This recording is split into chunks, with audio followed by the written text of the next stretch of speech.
La carta a los Hebreos, capítulo 1.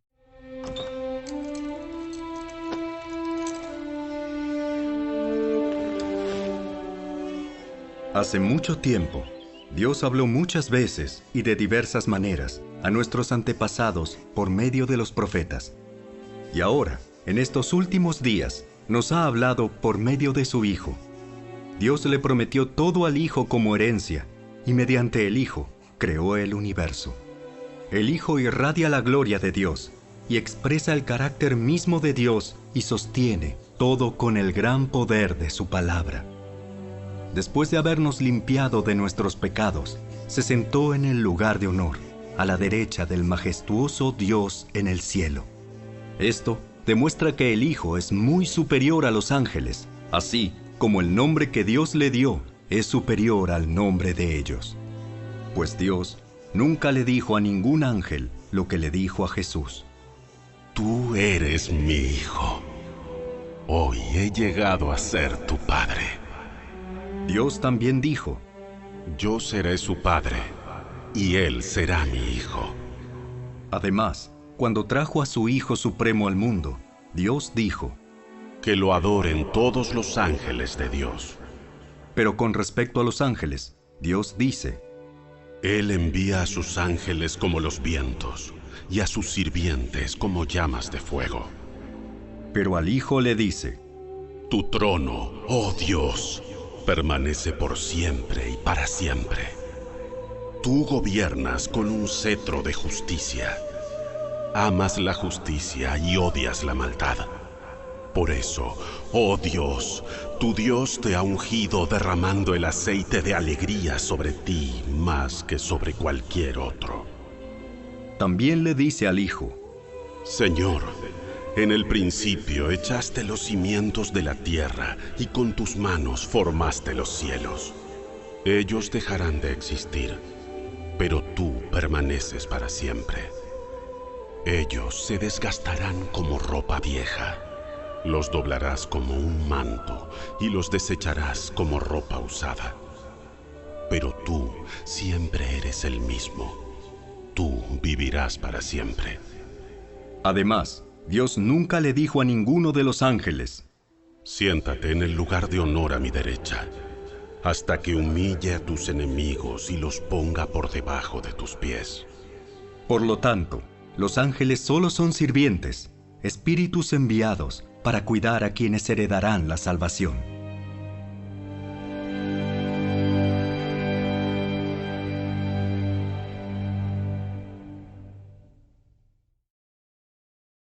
Capítulo 2. Así que debemos prestar mucha atención a las verdades que hemos oído, no sea que nos desviemos de ellas, pues el mensaje que Dios transmitió mediante los ángeles se ha mantenido siempre firme, y toda infracción de la ley y todo acto de desobediencia recibió el castigo que merecía. Entonces, ¿qué nos hace pensar que podemos escapar si descuidamos esta salvación tan grande, que primeramente fue anunciada por el mismo Señor Jesús y luego nos fue transmitida por quienes lo oyeron hablar? Además, Dios confirmó el mensaje mediante señales, maravillas, diversos milagros y dones del Espíritu Santo según su voluntad. Es más, no son los ángeles quienes gobernarán el mundo futuro del cual hablamos, porque en cierto lugar las Escrituras dicen, ¿qué son los simples mortales para que pienses en ellos, o un hijo de hombre para que de él te ocupes? Sin embargo, los hiciste un poco menor que los ángeles y los coronaste de gloria y honor. Le diste autoridad sobre todas las cosas.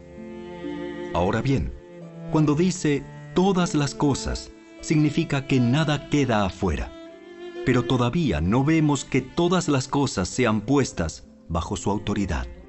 No obstante, lo que sí vemos es a Jesús, a quien se le dio una posición un poco menor que los ángeles, y debido a que sufrió la muerte por nosotros, ahora está coronado de gloria y honor.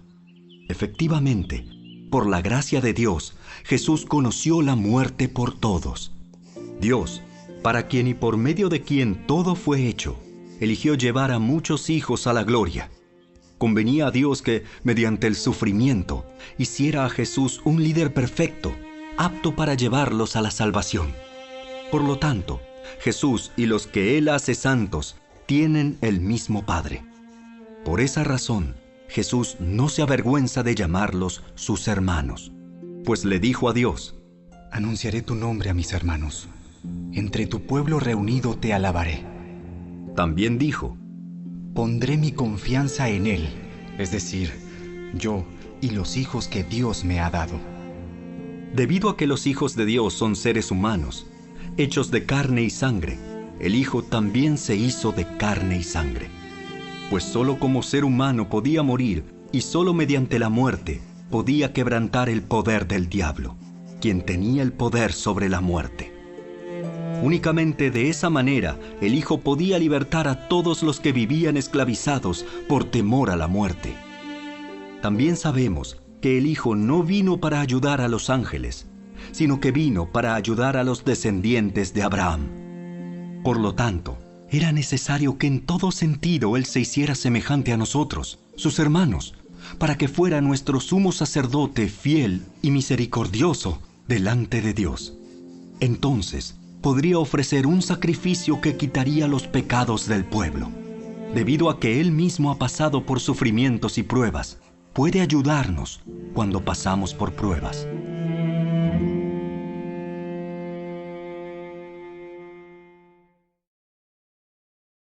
Capítulo 3.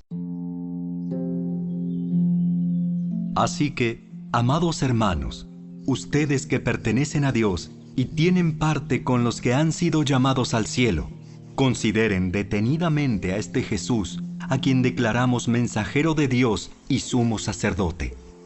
Pues Él fue fiel a Dios, quien lo nombró, así como Moisés fue fiel cuando se le encomendó toda la casa de Dios.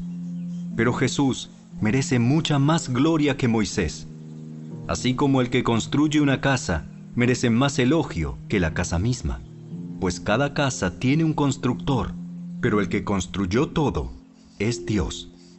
En verdad, Moisés fue fiel como siervo en la casa de Dios.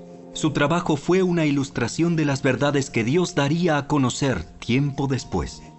Pero Cristo, como Hijo, está a cargo de toda la casa de Dios. Y nosotros somos la casa de Dios si nos armamos de valor y permanecemos confiados en nuestra esperanza en Cristo. Por eso, el Espíritu Santo dice: Cuando oigan hoy su voz, no endurezcan el corazón como lo hicieron los israelitas cuando se rebelaron, aquel día que me pusieron a prueba en el desierto. Allí sus antepasados me tentaron y pusieron a prueba mi paciencia, a pesar de haber visto mis milagros durante 40 años. Por eso estuve enojado con ellos y dije: su corazón siempre se aleja de mí, rehúsan hacer lo que les digo. Así que en mi enojo juré: ellos nunca entrarán en mi lugar de descanso. Por lo tanto, amados hermanos, cuidado. Asegúrense de que ninguno de ustedes tenga un corazón maligno e incrédulo que los aleje del Dios vivo. Adviértanse unos a otros todos los días mientras dure ese hoy, para que ninguno sea engañado por el pecado y se endurezca contra Dios. Pues si somos fieles hasta el fin, confiando en Dios con la misma firmeza que teníamos al principio cuando creímos en Él, entonces tendremos parte en todo lo que le pertenece a Cristo. Recuerden lo que dice: Cuando oigan hoy su voz, no endurezcan el corazón como lo hicieron los israelitas cuando se rebelaron. ¿Y quiénes fueron los que se rebelaron contra Dios a pesar de haber oído su voz? ¿No fue acaso el pueblo que salió de Egipto guiado por Moisés? ¿Y quiénes hicieron enojar a Dios durante 40 años? ¿Acaso no fueron los que pecaron, cuyos cadáveres quedaron tirados en el desierto? ¿Y a quiénes hablaba Dios cuando juró que jamás entrarían en su descanso? ¿Acaso no fue a los que lo desobedecieron? Como vemos, ellos no pudieron entrar en el descanso de Dios a causa de su incredulidad.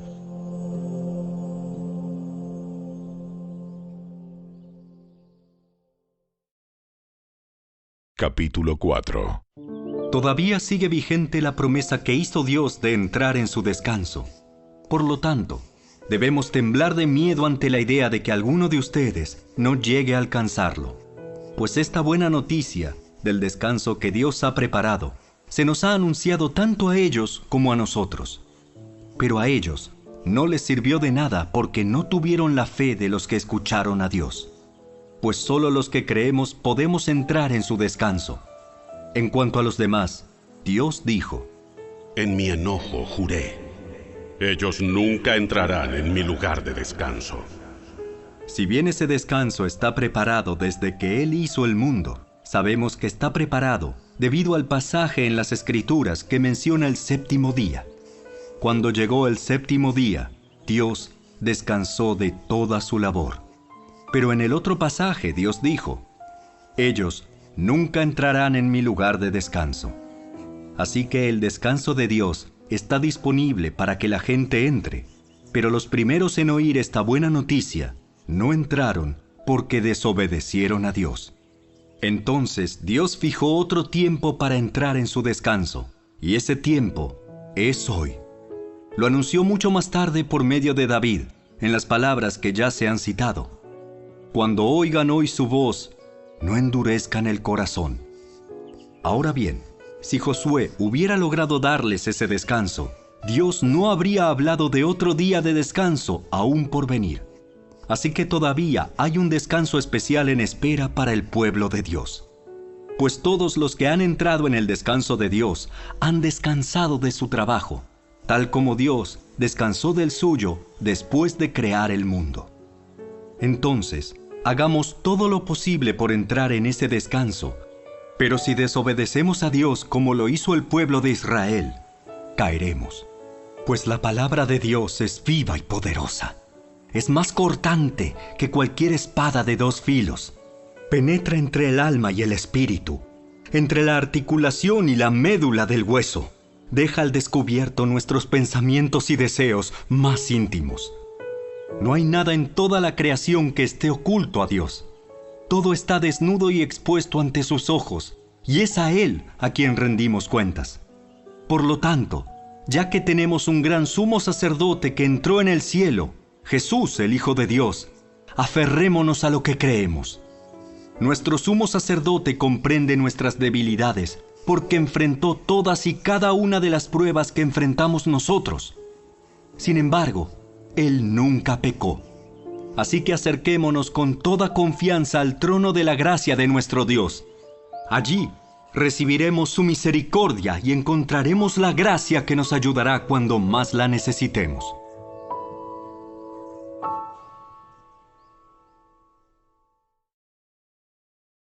Capítulo 5. Todo sumo sacerdote es un hombre escogido para representar a otras personas en su trato con Dios.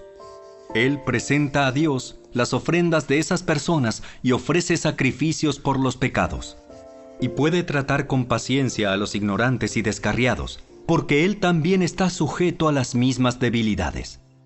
Por esa razón, debe ofrecer sacrificios tanto por sus propios pecados como por los del pueblo. Y nadie puede llegar a ser sumo sacerdote solo porque desee tener ese honor. Tiene que ser llamado por Dios para ese trabajo, como sucedió con Aarón. Por eso, Cristo no se honró a sí mismo haciéndose sumo sacerdote, sino que fue elegido por Dios, quien le dijo: Tú eres mi hijo. Hoy he llegado a ser tu padre. Y en otro pasaje, Dios le dijo: Tú eres sacerdote para siempre, según el orden de Melquisedec. Mientras estuvo aquí en la tierra, Jesús ofreció oraciones y súplicas con gran clamor y lágrimas al que podía rescatarlo de la muerte. Y Dios oyó sus oraciones por la gran reverencia que Jesús le tenía. Aunque era hijo de Dios, Jesús aprendió obediencia por las cosas que sufrió. De ese modo, Dios lo hizo apto para ser el sumo sacerdote perfecto, y Jesús llegó a ser la fuente de salvación eterna para todos los que le obedecen. Y Dios lo designó sumo sacerdote según el orden de Melquisedec. Nos gustaría decir mucho más sobre este tema, pero es difícil de explicar, sobre todo porque ustedes son torpes espiritualmente y tal parece que no escuchan. Hace tanto que son creyentes que ya deberían estar enseñando a otros. En cambio, necesitan que alguien vuelva a enseñarles las cosas básicas de la palabra de Dios. Son como niños pequeños que necesitan leche y no pueden comer alimento sólido, pues el que se alimenta de leche sigue siendo bebé y no sabe cómo hacer lo correcto. El alimento sólido es para los que son maduros, los que a fuerza de práctica están capacitados para distinguir entre lo bueno y lo malo.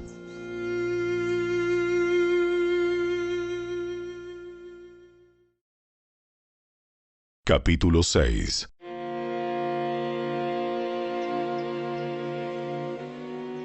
Así que dejemos de repasar una y otra vez las enseñanzas elementales acerca de Cristo. Por el contrario, sigamos adelante hasta llegar a ser maduros en nuestro entendimiento.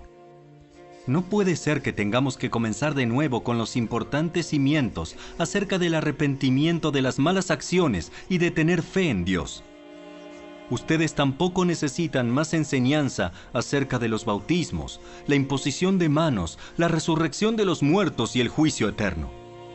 Así que, si Dios quiere, avanzaremos hacia un mayor entendimiento, pues es imposible lograr que vuelvan a arrepentirse los que una vez fueron iluminados, aquellos que experimentaron las cosas buenas del cielo y fueron partícipes del Espíritu Santo, que saborearon la bondad de la palabra de Dios y el poder del mundo venidero, y que luego se alejan de Dios. Es imposible lograr que esas personas vuelvan a arrepentirse. Al rechazar al Hijo de Dios, ellos mismos lo clavan otra vez en la cruz y lo exponen a la vergüenza pública. Cuando la tierra se empapa de la lluvia que cae y produce una buena cosecha para el agricultor, recibe la bendición de Dios. En cambio, el campo que produce espinos y cardos no sirve para nada. El agricultor no tardará en maldecirlo y quemarlo. Queridos amigos, aunque hablamos de este modo, no creemos que esto se aplica a ustedes. Estamos convencidos de que ustedes están destinados para cosas mejores, las cuales vienen con la salvación. Pues Dios no es injusto. No olvidará con cuánto esfuerzo han trabajado para Él y cómo han demostrado su amor por Él, sirviendo a otros creyentes como todavía lo hacen. Nuestro gran deseo es que sigan amando a los demás mientras tengan vida, para asegurarse de que lo que esperan se hará realidad. Entonces, no se volverán torpes ni indiferentes espiritualmente. En cambio, seguirán el ejemplo de quienes, gracias a su fe y perseverancia, heredarán las promesas de Dios. Por ejemplo, estaba la promesa que Dios le hizo a Abraham. Como no existía nadie superior a Dios por quien jurar, Dios juró por su propio nombre, diciendo: Ciertamente te bendeciré y multiplicaré tu descendencia hasta que sea incontable.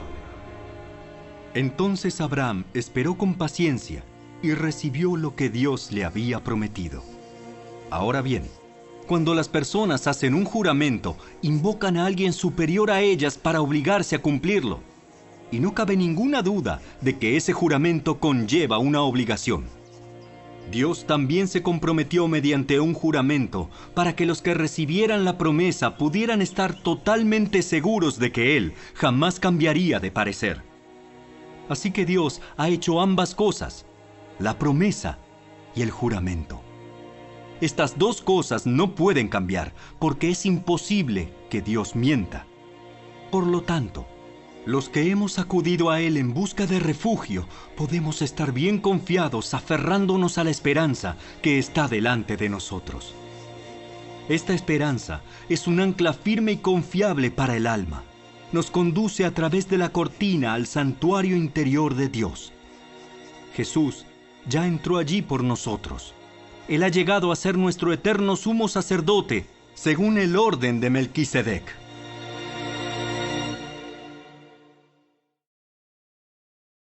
Capítulo 7.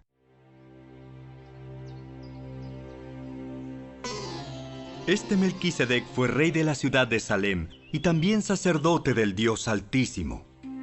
Cuando Abraham regresaba triunfante de una gran batalla contra los reyes, Melquisedec salió a su encuentro y lo bendijo. Después Abraham tomó la 10ª parte de todo lo que había capturado en la batalla y se la dio a Melquisedec. El nombre Melquisedec significa Rey de Justicia, y Rey de Salem significa Rey de Paz. No hay registro de su padre ni de su madre, ni de ninguno de sus antepasados. No hay principio ni fin de su vida. A semejanza del Hijo de Dios, sigue siendo sacerdote para siempre. Consideren entonces la grandeza de este Melquisedec. Incluso Abraham, el gran patriarca de Israel, reconoció esto al entregarle la 10ª parte de lo que había capturado en la batalla. Ahora bien, la ley de Moisés exigía que los sacerdotes, que son descendientes de Leví, le cobraran el diezmo al resto del pueblo de Israel, quienes también son descendientes de Abraham. Sin embargo, Melquisedec, que no era descendiente de Leví, recibió de Abraham la 10ª parte. Y Melquisedec bendijo a Abraham, quien ya había recibido las promesas de Dios. Sin lugar a dudas, el que tiene el poder para bendecir es superior a quien recibe la bendición. Los sacerdotes que reciben los diezmos son hombres que mueren, así que Melquisedec es superior a ellos porque se nos dice que sigue viviendo. Además, podríamos decir que esos levitas, los que reciben el diezmo, pagaron un diezmo a Melquisedec cuando lo pagó su antepasado Abraham. A pesar de que Leví aún no había nacido, la simiente de la cual provino ya existía en el cuerpo de Abraham cuando Melquisedec recibió su diezmo.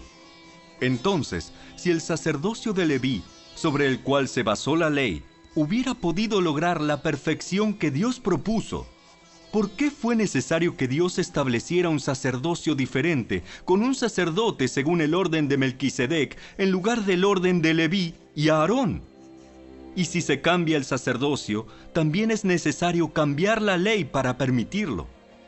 Pues el sacerdote a quien nos referimos pertenece a una tribu diferente, cuyos miembros jamás han servido en el altar como sacerdotes. Lo que quiero decir es que nuestro Señor vino de la tribu de Judá, y Moisés nunca habló de que los sacerdotes provinieran de esa tribu. Ese cambio resulta aún más evidente, ya que ha surgido un sacerdote diferente, quien es como Melquisedec. Jesús llegó a ser sacerdote no por cumplir con la ley del requisito físico de pertenecer a la tribu de Leví, sino por el poder de una vida que no puede ser destruida. Y el salmista lo señaló cuando profetizó: Tú eres sacerdote para siempre, según el orden de Melquisedec. Así que el antiguo requisito del sacerdocio quedó anulado por ser débil e inútil, pues la ley nunca perfeccionó nada, pero ahora confiamos en una mejor esperanza por la cual nos acercamos a Dios. Este nuevo sistema se estableció mediante un juramento solemne. Los descendientes de Aarón llegaron a ser sacerdotes sin un juramento, pero había un juramento con relación a Jesús, pues Dios le dijo: El Señor ha hecho un juramento y no romperá su promesa. Tú eres sacerdote para siempre. Debido a ese juramento, Jesús es quien garantiza este mejor pacto con Dios. Hubo muchos sacerdotes bajo el sistema antiguo porque la muerte les impedía continuar con sus funciones. Pero dado que Jesús vive para siempre, su sacerdocio dura para siempre. Por eso puede salvar, una vez y para siempre, a los que vienen a Dios por medio de Él, quien vive para siempre a fin de interceder con Dios a favor de ellos. Él es la clase de sumo sacerdote que necesitamos, porque es santo y no tiene culpa ni mancha de pecado. Él ha sido apartado de los pecadores y se le ha dado el lugar de más alto honor en el cielo. A diferencia de los demás sumos sacerdotes, no tiene necesidad de ofrecer sacrificios cada día. Ellos los ofrecían primero por sus propios pecados y luego por los del pueblo. Sin embargo, Jesús lo hizo una vez y para siempre, cuando se ofreció a sí mismo como sacrificio por los pecados del pueblo. La ley nombra a sumos sacerdotes que están limitados por debilidades humanas, Pero después de que la ley fue entregada, Dios nombró a su Hijo mediante un juramento, y su Hijo ha sido hecho el perfecto sumo sacerdote para siempre.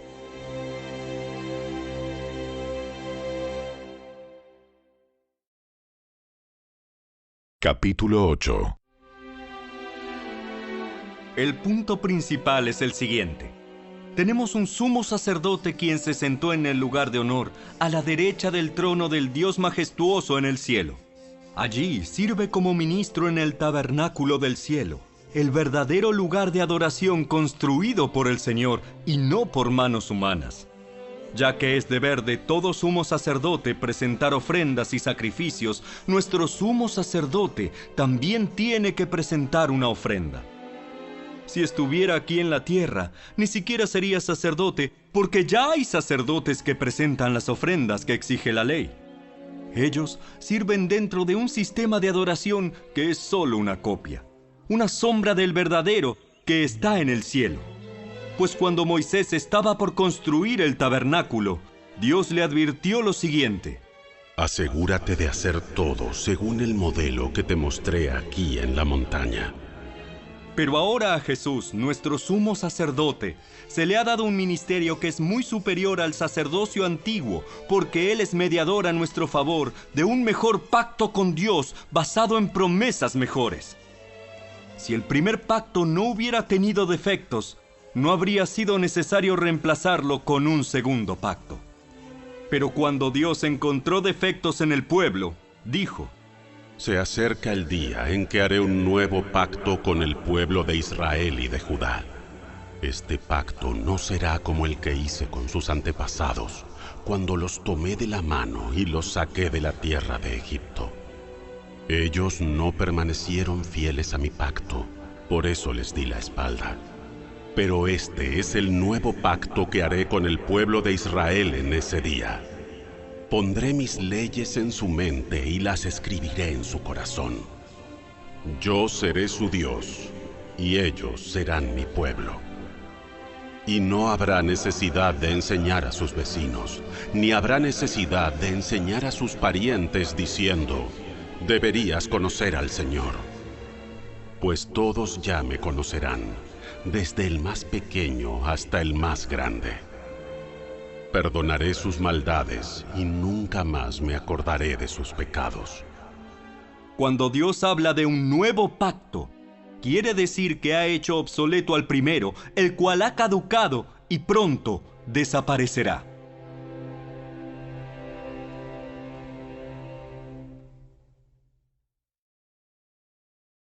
Capítulo 9. Ese primer pacto entre Dios e Israel incluía ordenanzas para la adoración y un lugar de culto aquí, en la tierra. Ese tabernáculo estaba formado por 2 salas. En la primera sala había un candelabro, una mesa y los panes consagrados sobre ella. Esta sala se llamaba Lugar Santo. Luego había una cortina detrás de la cual se encontraba la segunda sala, llamada Lugar Santísimo. En esa sala había un altar de oro para el incienso y un cofre de madera conocido como el Arca del Pacto, el cual estaba totalmente cubierto de oro. Dentro del arca había un recipiente de oro que contenía el maná, la vara de Aarón a la que le habían salido hojas y las tablas del pacto que eran de piedra. Por encima del arca estaban los querubines de la gloria divina, cuyas alas se extendían sobre la tapa del arca, es decir, el lugar de la expiación. Pero ahora no podemos explicar estas cosas en detalle. Cuando estos elementos estaban en su lugar, los sacerdotes entraban con regularidad en la primera sala durante el cumplimiento de sus deberes religiosos. Pero solo el sumo sacerdote entraba en el lugar santísimo y lo hacía una sola vez al año.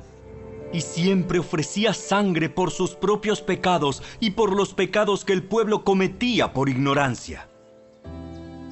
Mediante esas ordenanzas, el Espíritu Santo daba a entender que la entrada al lugar santísimo no estaba abierta a todos, en tanto siguiera en pie el tabernáculo y el sistema que representaba.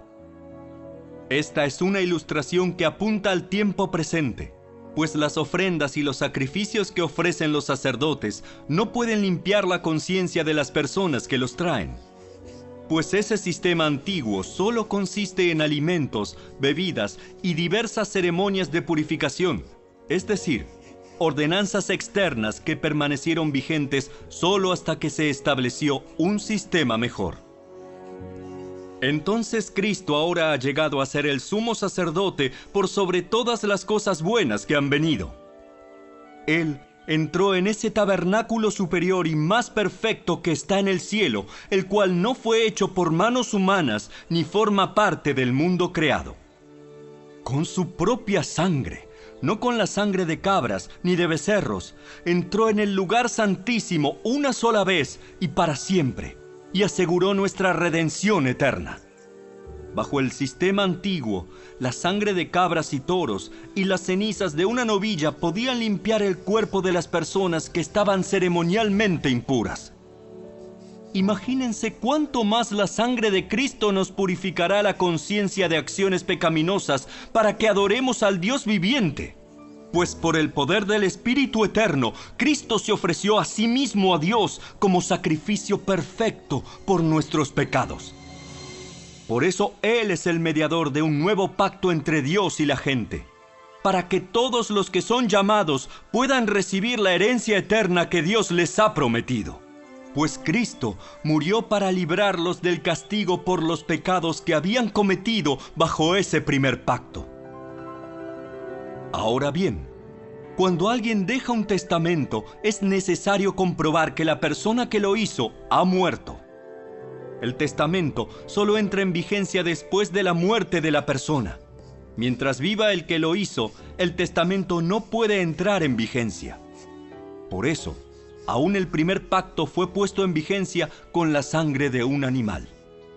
Pues después de que Moisés había leído cada uno de los mandamientos de Dios a todo el pueblo, tomó la sangre de los becerros y las cabras junto con agua y roció tanto el libro de la ley de Dios como a todo el pueblo con ramas de hisopo y lana de color escarlata.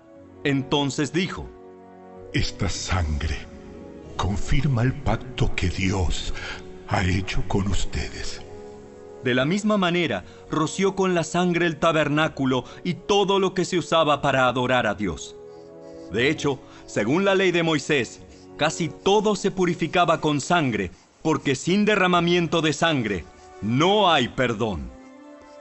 Por esa razón, el tabernáculo y todo lo que en él había, que eran copias de las cosas del cielo, debían ser purificados mediante la sangre de animales. Pero las cosas verdaderas del cielo debían ser purificadas mediante sacrificios superiores a la sangre de animales. Pues Cristo no entró en un lugar santo hecho por manos humanas, que era solo una copia del verdadero que está en el cielo. Él entró en el cielo mismo para presentarse ahora delante de Dios a favor de nosotros. Y no entró en el cielo para ofrecerse a sí mismo una y otra vez, como lo hace el sumo sacerdote aquí en la tierra, que entra en el lugar santísimo año tras año con la sangre de un animal. Si eso hubiera sido necesario, Cristo tendría que haber sufrido la muerte una y otra vez desde el principio del mundo. Pero ahora, en el fin de los tiempos, Cristo se presentó una sola vez y para siempre, para quitar el pecado mediante su propia muerte en sacrificio. Y así como cada persona está destinada a morir una sola vez y después vendrá el juicio, así también Cristo fue ofrecido una sola vez y para siempre, a fin de quitar los pecados de muchas personas. Cristo vendrá otra vez, no para ocuparse de nuestros pecados, sino para traer salvación a todos los que esperan con anhelo su venida.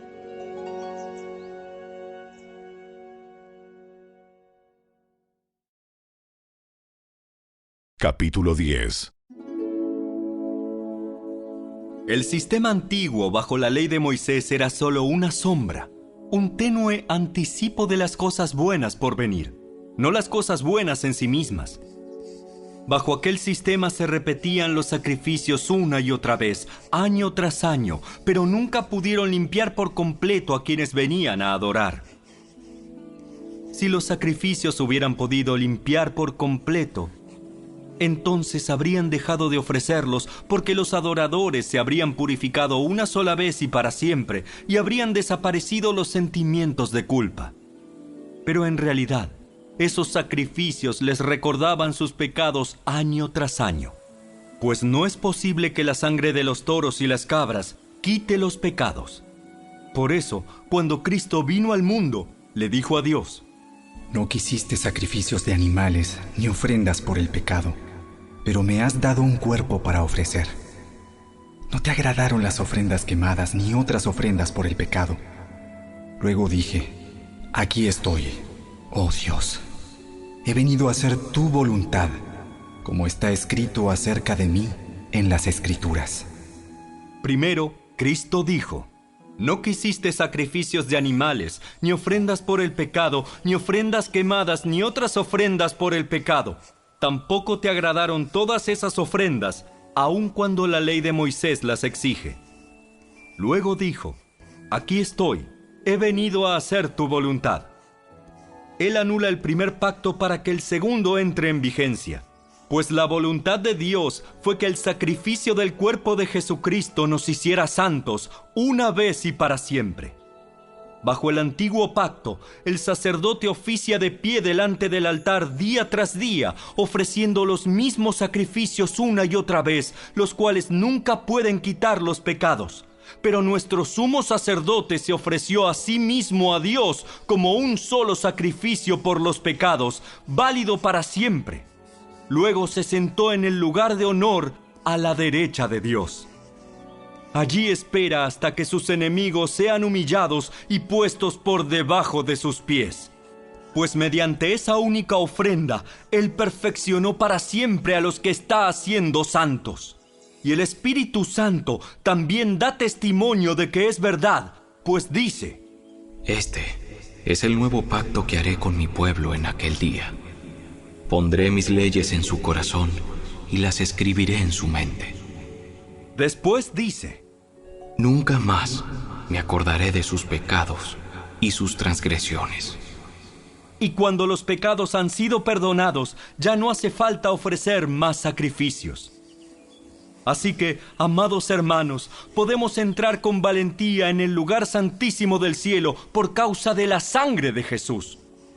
Por su muerte, Jesús abrió un nuevo camino, un camino que da vida a través de la cortina al lugar santísimo. Ya que tenemos un gran sumo sacerdote que gobierna la casa de Dios, entremos directamente a la presencia de Dios con corazón sincero y con plena confianza en Él. Pues nuestra conciencia culpable ha sido rociada con la sangre de Cristo a fin de purificarnos, y nuestro cuerpo ha sido lavado con agua pura. Mantengámonos firmes sin titubear en la esperanza que afirmamos, porque se puede confiar en que Dios cumplirá su promesa. Pensemos en maneras de motivarnos unos a otros a realizar actos de amor y buenas acciones. Y no dejemos de congregarnos como lo hacen algunos, sino animémonos unos a otros, sobre todo ahora que el día de su regreso se acerca. Queridos amigos, si seguimos pecando a propósito después de haber recibido el conocimiento de la verdad, ya no queda ningún sacrificio que cubra esos pecados. Solo queda la terrible expectativa del juicio de Dios y el fuego violento que consumirá a sus enemigos.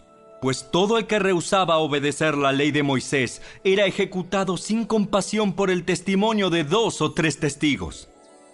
Piensen, pues, cuánto mayor será el castigo para quienes han pisoteado al Hijo de Dios y han considerado la sangre del pacto, la cual nos hizo santos, como si fuera algo vulgar e inmundo, y han insultado y despreciado al Espíritu Santo que nos trae la misericordia de Dios.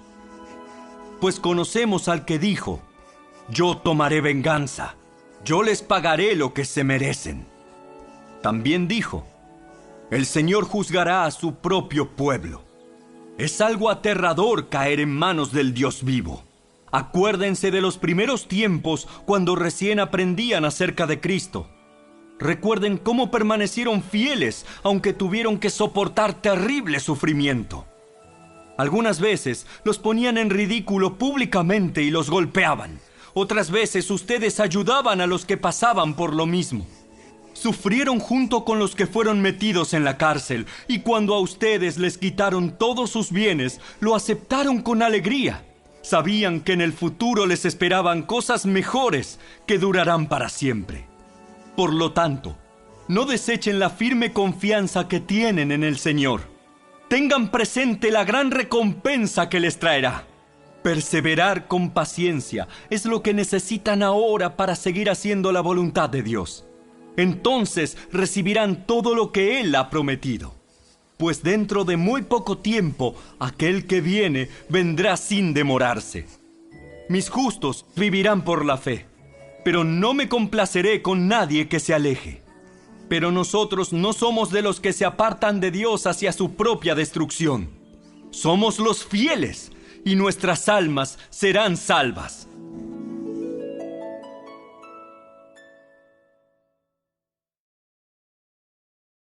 Capítulo 11. La fe es la confianza de que en verdad sucederá lo que esperamos. Es lo que nos da la certeza de las cosas que no podemos ver. Por su fe, la gente de antaño gozó de una buena reputación. Por la fe entendemos que todo el universo fue formado por orden de Dios, de modo que lo que ahora vemos no vino de cosas visibles. Fue por la fe que Abel presentó a Dios una ofrenda más aceptable que la que presentó Caín. La ofrenda de Abel demostró que era un hombre justo, y Dios aprobó sus ofrendas. Aunque Abel murió hace mucho tiempo, todavía nos habla por su ejemplo de fe. Fue por la fe que Enoc ascendió al cielo sin morir. Desapareció porque Dios se lo llevó. Pues antes de ser llevado, lo conocían como una persona que agradaba a Dios. De hecho, sin fe es imposible agradar a Dios. Todo el que desea acercarse a Dios debe creer que Él existe y que Él recompensa a los que lo buscan con sinceridad. Fue por la fe que Noé construyó un barco grande para salvar a su familia del diluvio en obediencia a Dios, quien le advirtió de cosas que nunca antes habían sucedido. Por su fe, Noé condenó al resto del mundo y recibió la justicia que viene por la fe. Fue por la fe que Abraham obedeció cuando Dios lo llamó para que dejara su tierra y fuera a otra que Él le daría por herencia.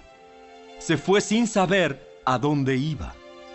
Incluso cuando llegó a la tierra que Dios le había prometido, vivió allí por fe, pues era como un extranjero que vive en carpas. Lo mismo hicieron Isaac y Jacob, quienes heredaron la misma promesa.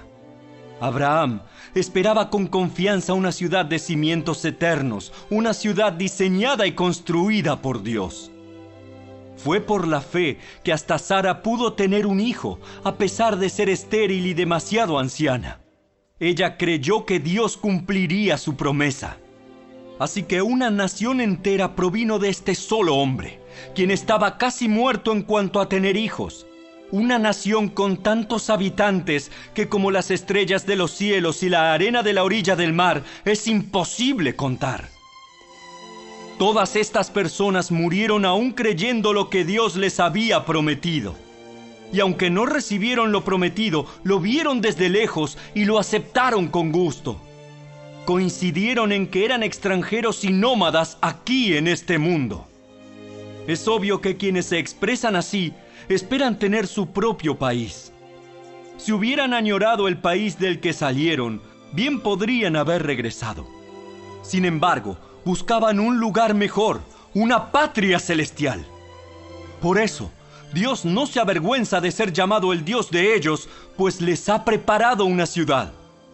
Fue por la fe que Abraham ofreció a Isaac en sacrificio cuando Dios lo puso a prueba. Abraham, quien había recibido las promesas de Dios, estuvo dispuesto a sacrificar a su único hijo, Isaac, aun cuando Dios le había dicho: Isaac es el hijo mediante el cual procederán tus descendientes. Abraham llegó a la conclusión de que si Isaac moría, Dios tenía el poder para volverlo a la vida, y en cierto sentido, Abraham recibió de vuelta a su hijo de entre los muertos. Fue por la fe que Isaac prometió a sus hijos Jacob y Esaú bendiciones para el futuro. Fue por la fe que Jacob, cuando ya era anciano y estaba por morir, bendijo a cada uno de los hijos de José y se inclinó para adorar, apoyado en su vara. Fue por la fe que José, cuando iba a morir, declaró con confianza que el pueblo de Israel saldría de Egipto. Incluso les mandó que se llevaran sus huesos cuando ellos salieran. Fue por la fe que cuando nació Moisés, sus padres lo escondieron durante 3 meses. Vieron que Dios les había dado un hijo fuera de lo común y no tuvieron temor de desobedecer la orden del rey. Fue por la fe que Moisés, cuando ya fue adulto, rehusó llamarse hijo de la hija del faraón. Prefirió ser maltratado con el pueblo de Dios a disfrutar de los placeres momentáneos del pecado. Consideró que era mejor sufrir por causa de Cristo que poseer los tesoros de Egipto, pues tenía la mirada puesta en la gran recompensa que recibiría. Fue por la fe que Moisés salió de la tierra de Egipto sin temer el enojo del rey. Siguió firme en su camino porque tenía los ojos puestos en el invisible. Fue por la fe que Moisés ordenó que el pueblo de Israel celebrara la Pascua y rociara con sangre los marcos de las puertas para que el ángel de la muerte no matara a ninguno de sus primeros hijos varones. Fue por la fe que el pueblo de Israel atravesó el Mar Rojo como si estuviera pisando tierra seca. Pero cuando los egipcios intentaron seguirlos, murieron todos ahogados. Fue por la fe que el pueblo de Israel marchó alrededor de Jericó durante 7 días y las murallas se derrumbaron. Fue por la fe que Rahab, la prostituta, no fue destruida junto con los habitantes de su ciudad que se negaron a obedecer a Dios, pues ella había recibido en paz a los espías. ¿Cuánto más les tengo que decir? Se necesitaría demasiado tiempo para contarles acerca de la fe de Gedeón, Barak, Sansón, Jefté, David, Samuel y todos los profetas. Por la fe, esas personas conquistaron reinos, gobernaron con justicia y recibieron lo que Dios les había prometido. Cerraron bocas de leones, apagaron llamas de fuego y escaparon de morir a filo de espada. Su debilidad se convirtió en fortaleza. Llegaron a ser poderosos en batalla e hicieron huir a ejércitos enteros. Hubo mujeres que recibieron otra vez con vida a sus seres queridos que habían muerto. Sin embargo, otros fueron torturados porque rechazaron negar a Dios a cambio de la libertad. Ellos pusieron su esperanza en una vida mejor que viene después de la resurrección.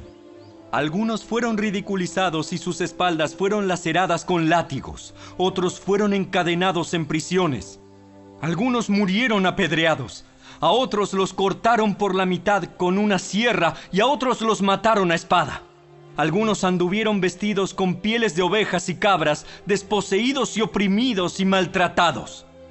Este mundo no era digno de ellos. Vagaron por desiertos y montañas, se escondieron en cuevas y hoyos de la tierra. Debido a su fe, todas esas personas gozaron de una buena reputación, aunque ninguno recibió todo lo que Dios le había prometido. Pues Dios tenía preparado algo mejor para nosotros, de modo que ellos no llegaran a la perfección sin nosotros.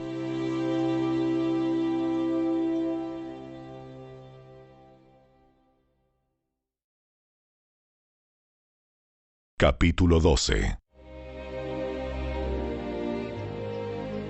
Por lo tanto, ya que estamos rodeados por una enorme multitud de testigos de la vida de fe, quitémonos todo peso que nos impida correr, especialmente el pecado que tan fácilmente nos hace tropezar, y corramos con perseverancia la carrera que Dios nos ha puesto por delante. Esto lo hacemos al fijar la mirada en Jesús, el campeón que inicia y perfecciona nuestra fe. Debido al gozo que le esperaba, Jesús soportó la cruz sin importarle la vergüenza que ésta representaba. Ahora está sentado en el lugar de honor junto al trono de Dios. Piensen en toda la hostilidad que soportó por parte de pecadores. Así no se cansarán ni se darán por vencidos. Después de todo, ustedes aún no han dado su vida en la lucha contra el pecado. ¿Acaso olvidaron las palabras de aliento con que Dios les habló a ustedes como a hijos? Él dijo: Hijo mío, no tomes a la ligera la disciplina del Señor. y no te des por vencido cuando te corrige. Pues el Señor disciplina a los que ama y castiga a todo el que recibe como hijo. Al soportar esta disciplina divina, recuerden que Dios los trata como a sus propios hijos. ¿Acaso alguien oyó hablar de un hijo que nunca fue disciplinado por su padre? Si Dios no los disciplina a ustedes como lo hace con todos sus hijos, quiere decir que ustedes no son verdaderamente sus hijos, sino ilegítimos. Ya que respetábamos a nuestros padres terrenales que nos disciplinaban, entonces, ¿acaso no deberíamos someternos aún más a la disciplina del Padre de nuestro espíritu y así vivir para siempre? Pues nuestros padres terrenales nos disciplinaron durante algunos años e hicieron lo mejor que pudieron. Pero la disciplina de Dios siempre es buena para nosotros, a fin de que participemos de su santidad.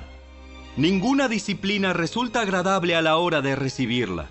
Al contrario, es dolorosa, pero después produce la apacible cosecha de una vida recta para los que han sido entrenados por ella.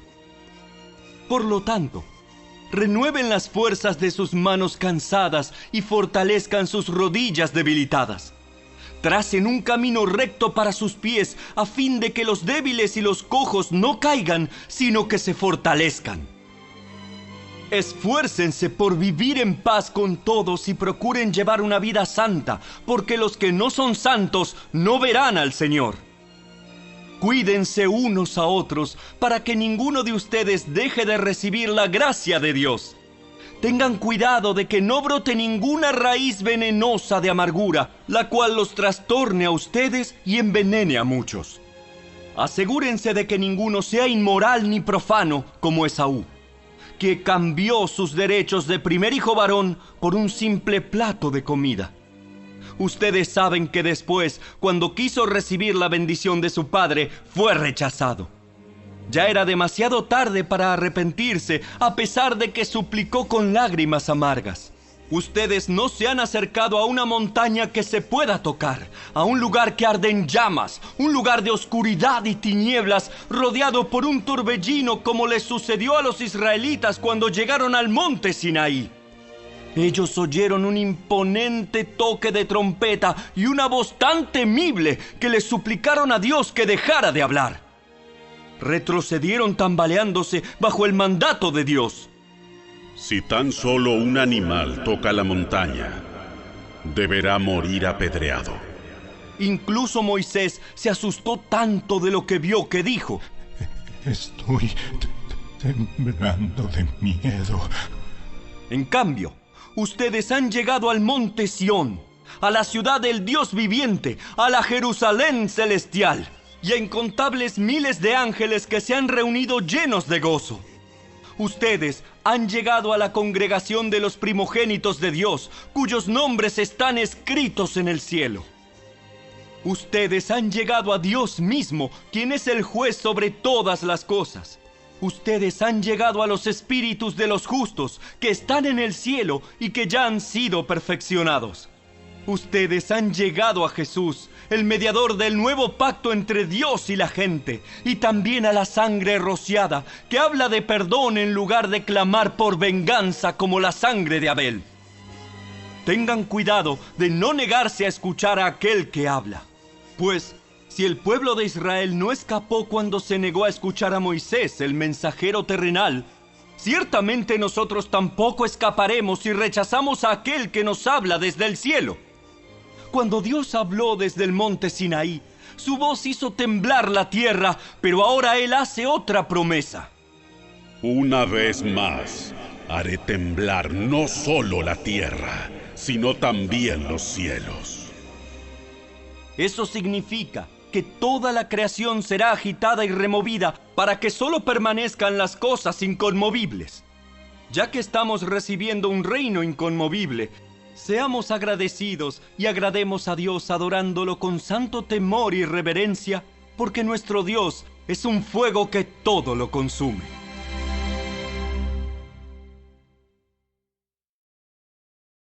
Capítulo 13. Sigan amándose unos a otros como hermanos. No se olviden de brindar hospitalidad a los desconocidos, porque algunos que lo han hecho han hospedado ángeles sin darse cuenta. Acuérdense de aquellos que están en prisión como si ustedes mismos estuvieran allí. Acuérdense también de los que son maltratados como si ustedes mismos sintieran en carne propia el dolor de ellos. Honren el matrimonio y los casados manténganse fieles el uno al otro. Con toda seguridad, Dios juzgará a los que cometen inmoralidades sexuales y a los que cometen adulterio. No amen el dinero. Estén contentos con lo que tienen, pues Dios ha dicho: nunca te fallaré, jamás te abandonaré. Así que podemos decir con toda confianza: el Señor es quien me ayuda, por tanto no temeré.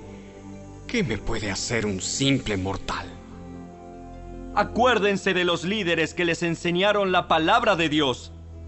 Piensen en todo lo bueno que haya resultado de su vida y sigan el ejemplo de su fe. Jesucristo es el mismo ayer, hoy y siempre.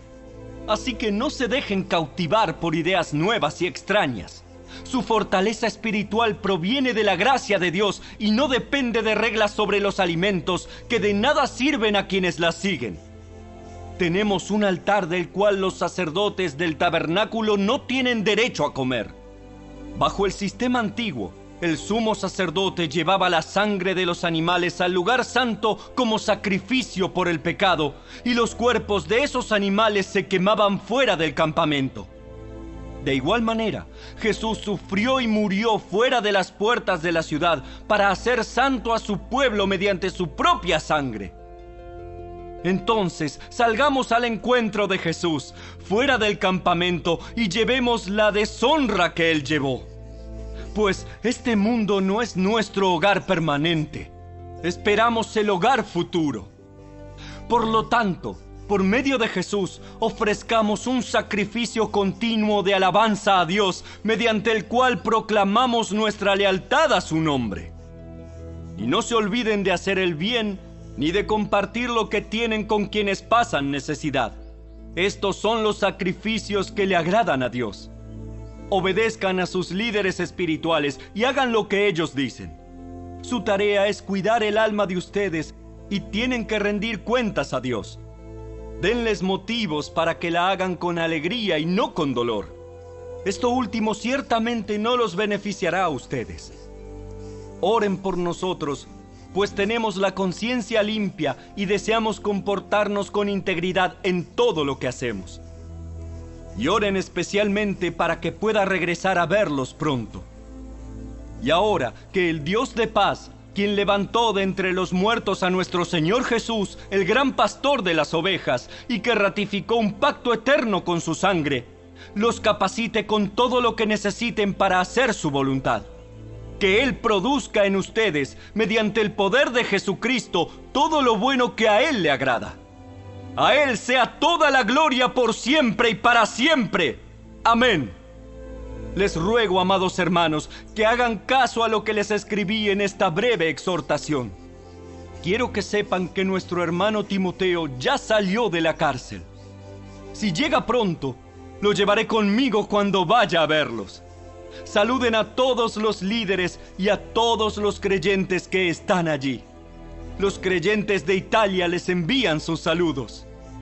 Que la gracia de Dios sea con todos ustedes.